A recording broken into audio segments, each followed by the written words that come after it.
What is good, Cardano fam, Ada gang? We have lots of exciting updates to unpack today, so hit that subscribe, hit that like. Snack.fun is now live on Tap Tools. Yes, it's fully integrated.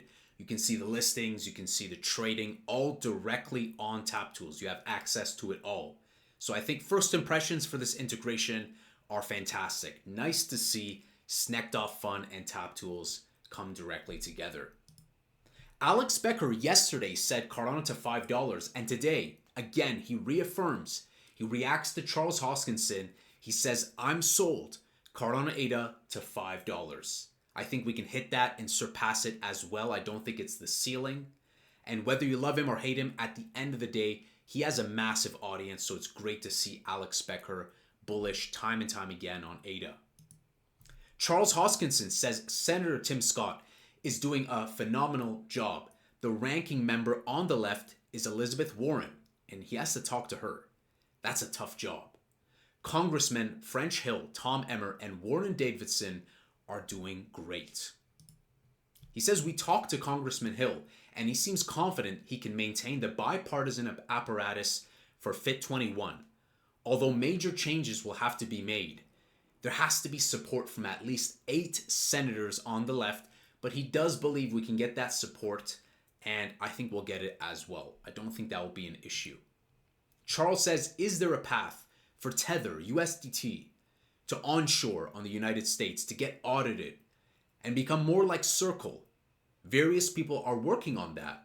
And will Apple, Facebook, Google, and Microsoft enter the stablecoin space? That's where big adoption will come from. Charles says, I spent a long time talking to Sergey Nazarov at his dinner. The Chainlink integration with Cardano is inevitable. It just takes some time. So very happy to see this. A lot of people are highly eager to see Chainlink and Cardano work together.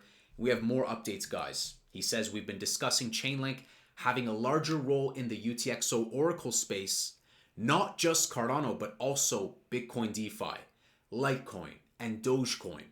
Chainlink would like to have some customers in UTXO DeFi. Our team is talking to their team. We're working on it. So it seems like it's inevitable. It just looks like it's going to take some time. And it looks like he doesn't want it to just be exclusive to Cardano, but also be more broad and bring more value to Chainlink. And he's willing to do the development and get involved and, just have to see eye to eye and get the timelines right. But I think it's inevitable. I think it's a matter of just time now. It's evident that the teams are working together and in direct communication. So great to see ongoing talks with Sergey. Lace Wallet General Manager Brandon Wolf says we are always going to have a first principle of zero compromise on security. Security is of our utmost importance, and we will always make sure that everything we deliver secures the funds and creates a privacy barrier for all our users. Great to hear that. He says we are also going to be one of the only wallets that are open source, so that should give you a bit of peace of mind. We're also developing more agile methodologies within our development stream. We're doing faster iterations without compromising on quality. Sometimes this can confuse people because Cardano has bedrock foundations, strong foundations, and there are some elements that as a UX designer, agile makes a lot of sense with certain things, especially if it's off-chain or UX, UI, or other elements where we're building on those secure foundations. So I think that yes, they can definitely move in an agile way for many things without compromising quality. Well, speaking of quality, Brandon, Wolf, Lace Wallet, we are going mobile. This is the most requested feature. We want to make sure it's the highest quality. We'll first start with internal testing, then move to open beta testing, then the larger release targeting end of June, early July. So I think it's great. It's only like a couple months away.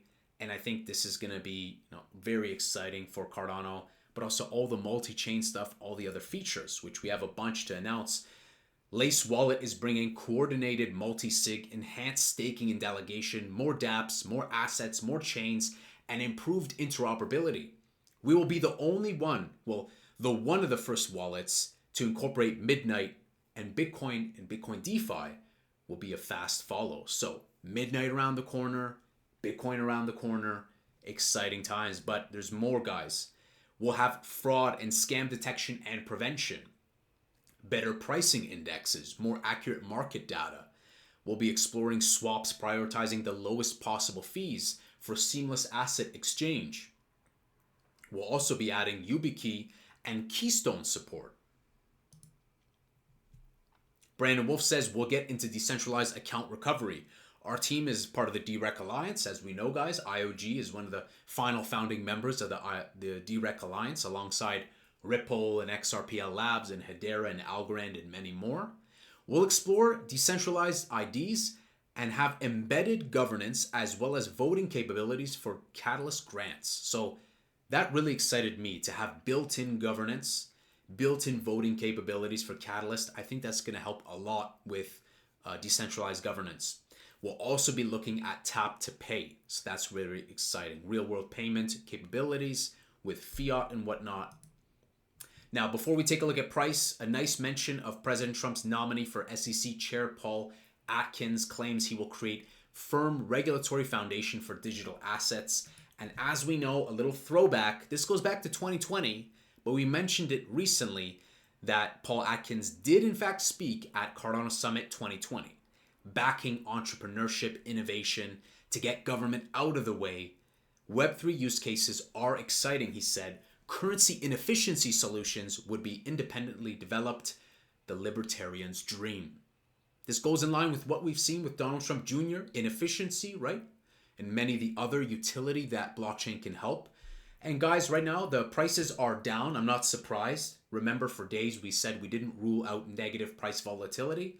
So continue to watch the market. I think a lot of this is around uncertainty, tariffs, and whatnot. But I think there will be golden opportunities considering that Bitcoin dominance is almost 62%. ADA 0.70 came down to 0.69. And Bitcoin was dancing with like 83.9 and 84. So market is red. Keep an eye. Could be a really good DCA and buying opportunity. I think the most exciting thing for me today is most definitely, I would say, is like Chainlink. I think the Chainlink is the most exciting. You know, hearing from Charles the confidence that it just takes some time, but the Chainlink integration with Cardano is inevitable. I mean, that's great. And Chainlink is an established name. They've been around for many cycles. It would be great to foster more strong kind of camaraderie and collaboration with them alongside some of the other stuff that have been mentioned around the corner. Maybe RLUSD, we get an update. Maybe USD1, we see an update with that new relationship with World Liberty Financial. But nonetheless, guys, markets may be down, but we'll continue to watch and see for all the exciting announcements. Let me know what you're most excited for. What do you predict the market will head in the next week or two? Smash that subscribe, smash that like. I'll see you in the next Angry Crypto Show.